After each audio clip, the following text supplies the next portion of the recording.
You've probably heard it. We're just doomed for a market crash in real estate. Prices are too high, interest rates are too high, and there's not enough homes for sale. Now, all of these are fair concerns, but in today's video, I'm going to be breaking down exactly what type of market we're in now and where it's likely heading, and why it's nothing like the market that we saw in 2008.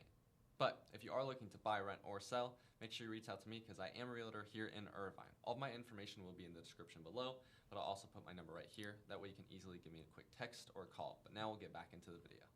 So number one, are home prices crashing? Well, no, they're stabilizing. And actually, year over year, the median home price in the nation is still up.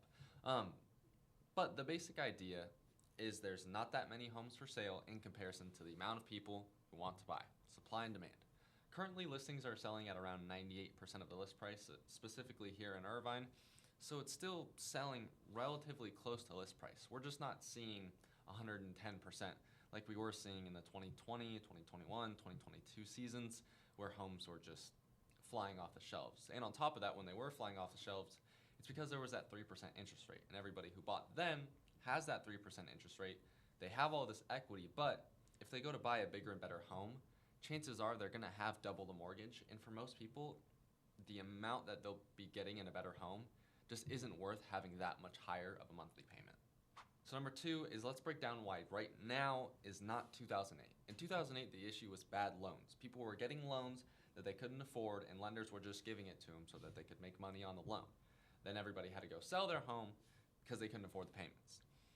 Now the difference is there's just too little homes on the market because everybody's happy with the rates that they got at the prices that they got it, and they have all this equity. They really don't have any reason to sell. So there's so few homes on the market and so many people who still want to buy real estate for personal reasons, financial reasons, or they need to move. All the factors still happen. It's always going to happen, and there's just not that many homes for sale. So prices have just continued to rise, especially in the past 5 years. Number three, what in today's market could cause this huge crash? There's really two factors. Number one is a huge spike in employment. If we have hundreds of thousands or millions of more jobs coming in, that's going to cause a rift in the market and things might get a little bit tricky. But all signs really don't point to that. In the most recent update in jobs, they were up higher than they expected, but it's still not anywhere that could be causing a crash. And number two is if we have a huge spike in inventory. And we've slowly seen a tick up in this past year in inventory, but it hasn't even been anywhere close to the average amount of inventory, and it's definitely not to a point where it's going to signal any forms of crash anytime soon. So number four, what are smart buyers doing instead?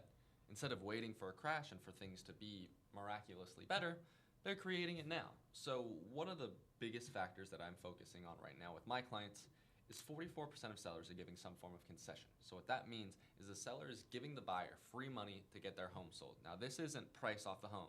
So $100 or $1 million home, now they're getting $950. Now we're getting $950 and $20,000 in credit cash up front. And you can use that to either help with your monthly or your upfront payments. And for most people, it's going to be one or the other, in a lot of cases both. But really, it's going to be one or the other. You're struggling to get that upfront payment, or you're struggling with the monthly. With the upfront, you can use that cash to cover your closing costs, some or all of it, and have little to no money up front. And if the monthly payments are a little bit more difficult for you, you can use the seller's money to pay down your interest rate, all the way down to a 3%, 4%, or 5% range. It really just depends on how much you get from the seller and what makes the most sense in your specific deal. Number five, so should you wait or should you buy? I have a couple rules, and this will be a clear-cut way to tell you if you should buy a home. Number one, you like the home. Number two, you make enough money to comfortably afford it. Number three is you're going to own the home for at least the next 5 years. And number four is you're going to be making the same, if not more money in the future. Reason being, like the home. Gotta like it. Number two, comfortably afford the payments. The only real way where you're going to lose yourself in real estate is if you buy something you can't afford. Number three is own it for at least 5 years. Reason why I say that is we do have severely inflated prices. And if you're looking to buy a home, sell it in 2 years, and get a bunch of equity, right now just isn't the market where that's going to happen. So I would recommend at least wanting to own the home for the next 5 years, and that's going to negate any huge crash in the market, because when we look at the 2008 market crash, within 5 years it corrected as well. So make sure you want to own that home for 5 years, and also you want to make sure you're making the same, if not more money, because you're going to have to continue paying it for however long your loan is.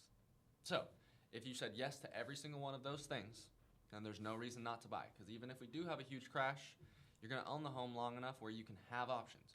You can rent it out and buy another home because prices are so low, or you buy your first investment home. There's so many different factors that really, if you're comfortable in the payments, like I was saying, all the 4 factors, even if the crash comes, you're in a house you like and you can comfortably afford it. So who really cares? But if you didn't answer yes to just one of those questions, then I definitely say it's not a good time to buy, because of the adverse of what I just said is you gotta like it, and if you can't comfortably afford it, no.